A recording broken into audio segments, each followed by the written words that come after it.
جادوگروں کے علاج کے لیے کیا آپ وہاں جاتے ہو؟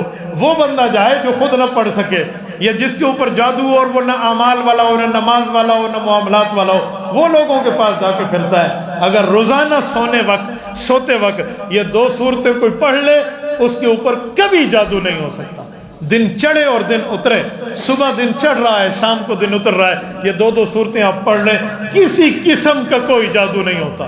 ہم جادو سے متاثر تب ہوتے ہیں جب کلام اللہ سے ہٹتے ہیں، جادو سے متاثر تب ہوتے ہیں جب ہم شریعت سے ہٹتے ہیں، جادوگروں کے سامنے جا کر تب جھکتے ہیں جب اللہ کے سامنے جھکنا ہم میں کمی آ جاتی ہے۔ میرے دوستو، یہ جو حدیث پاک ہے آپ نے سنا ہوگا، اللہ کے رسول نے کیا فرمایا کہ فرض مسجد میں اور سنتیں کہاں پڑھو؟ گھروں میں۔ حدیث ہے نا کہ گھروں کو قبرستان نہ بناؤ، یہاں پر سنتیں پڑھو۔ ایک تو وجہ ہے کہ حضور کا حکم پورا ہوتا ہے گھر میں پڑھو، ایک اور ثواب ہے گھر میں سنت پڑھ کے مسجد جائیں گے تو حدیث میں ایسا ثواب ہوگا جیسے احرام باندھ کے کوئی بندہ حرم جا رہا ہو، بہت بڑا اجر ہے۔ ایک فائدہ اور بھی ہے، وہ کیا ہے؟ جنات سے حفاظت ہے، جنات سے حفاظت ہے گھر میں سنت پڑھنے پر۔ آپ کہیں گے کیسے؟ میں جملہ سمجھاتا ہوں۔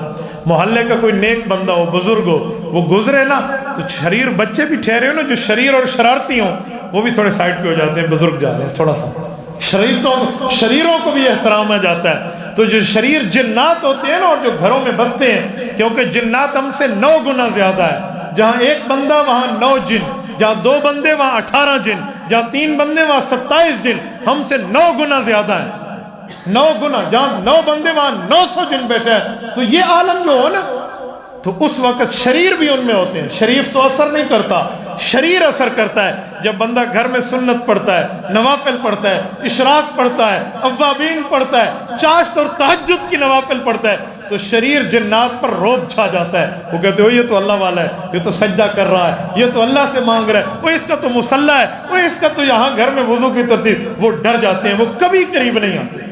جب ہم گھروں کو قبرستان بنا کے بیٹھ جائیں، نہ ادھر تلاوت کریں، نہ ادھر نماز پڑھیں، نہ ادھر کوئی اور دینی کام، تو جینتے سے نکچی تے چڑھنے والا اللہ باویں، تو کبھی جن نہیں آتا۔ اپنے آپ کو پاکیزہ رکھو، اپنے آپ کو مضبوط رکھو، دین پر قائم رکھو، آپ کے قریب جن نہیں آئے گا، کبھی نہیں آئے گا جن۔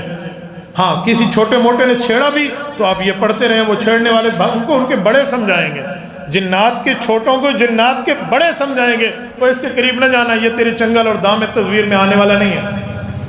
میں اپنے مشاہدے، اپنے تجربے کی بات کرتا ہوں۔ میرا ادارۃ النعمان یہ 2013 میں بنا، نئی عمارت جو بنی ہے، اس کی تعمیر ہوئی اور ہماری نئی عمارت بن گئی۔ جب ہم نے وہاں پڑھنا شروع کیا نا، پہلی رات کی بات ہے، میرے ساتھ 1-2 شاگرد بیٹھے ہوئے ہیں اور میں شاید کوئی تفسیر کی کتاب تھی وہ میں پڑھ رہا ہوں، رات کے 12-11 بج رہے تھے، 11 کے بعد کا ٹائم ہی ہوگا، اندھیری رات تھی۔ تو ایک لڑکا نیچے بیٹھ کے مطالعہ کر رہے اور ابھی ہم نیا سلسلہ شروع کر رہے تھے، تو دیوار سے ایسے آواز آئی ہے نا جیسے گڑ گڑ گڑ ایسے آواز آتی ہے۔ تو میں نے پڑھتے ہوئے اتنی زور سے آواز آئی کہ مجھے ڈسٹرب ہوا اور میں نے یوں دیکھا، ایک بار دیکھا تو میرے جو شاگرد نیچے بیٹھے تھے وہ تھوڑا کمزور دل کے تھے، تو اس نے اب آدھی رات کو آواز ہو اور اس نے مجھے دیکھا، میں نے اسے دیکھا، تو باتوں میں منہ سے ہم نے کچھ نہیں کہا، آنکھوں میں بات ختم ہو گئی، آواز جو ختم ہو گئی ہم نے کہا چل جانے دے، میں بھی پڑھنے لگ گیا اور وہ بھی۔ کچھ ٹائم بعد دوبارہ تو پھر اس نے مجھے دیکھا، مجھے سمجھ آ گیا کہ یہ پریشان ہو جائے گا، تو میں نے کہا کیا یہ آواز کیا؟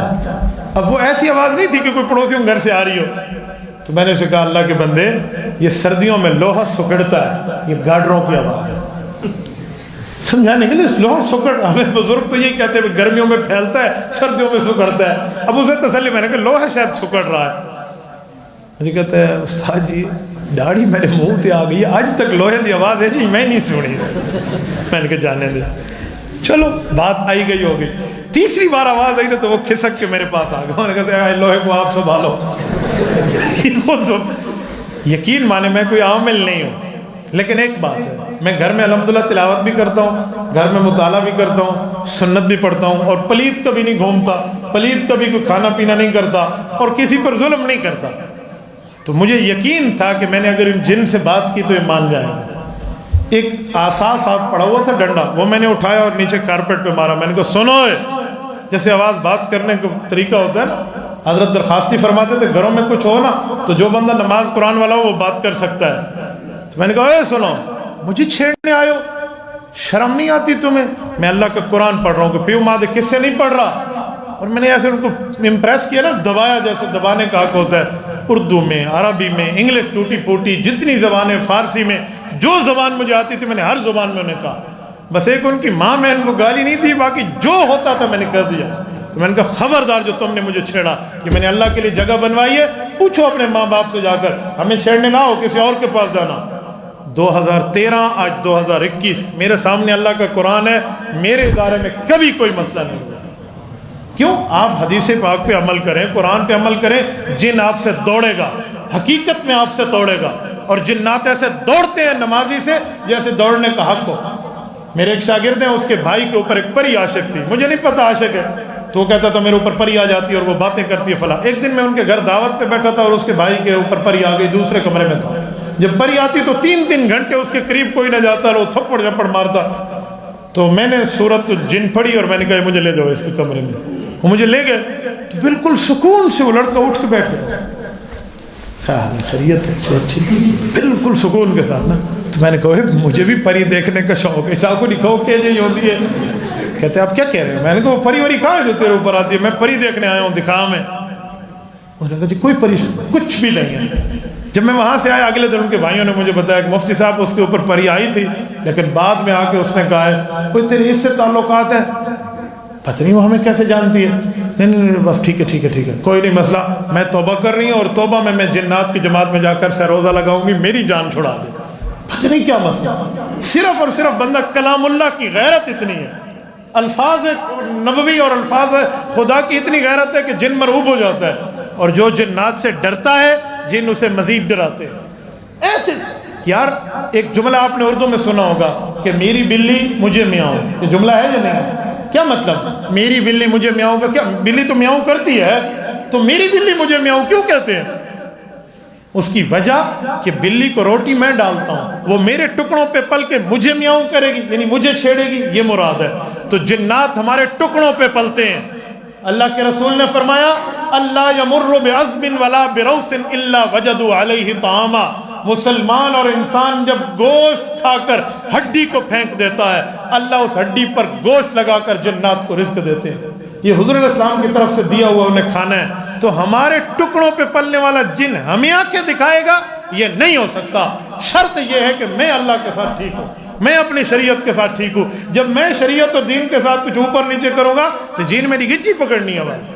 تو اس سے بہتر ہے کہ ہم اپنے آپ کو ٹھیک کر لیں, یہی معاملات ہم پڑھیں, ہم سمجھیں, تو کبھی کسی عامل کی منت نہیں کرنی پڑے گی, کبھی کسی کو 2 نمبری نہیں کرانی پڑے گی. جادو ہو بھی گیا تو ٹوٹ جائے گا, ہو بھی گیا تو ٹوٹ جائے گا, ایسے ٹوٹے گا جیسے ٹوٹنے کا حق ہو. یہ منزل کی روزانہ کی بنیاد پر ایک بار آپ پڑھ لیں, صبح شام کے یہی صورتیں پڑھ لیں, بچوں کو سمجھائیں, جو پڑھ سکے تو وہ پڑھیں, جو نہ پڑھ سکے بچوں کے اوپر پھونک دیں, کسی قسم کا کوئی جن نہیں آئے گا. تبارك الذي نزل الفرقان على عبده ليكون للعالمين نذيرا.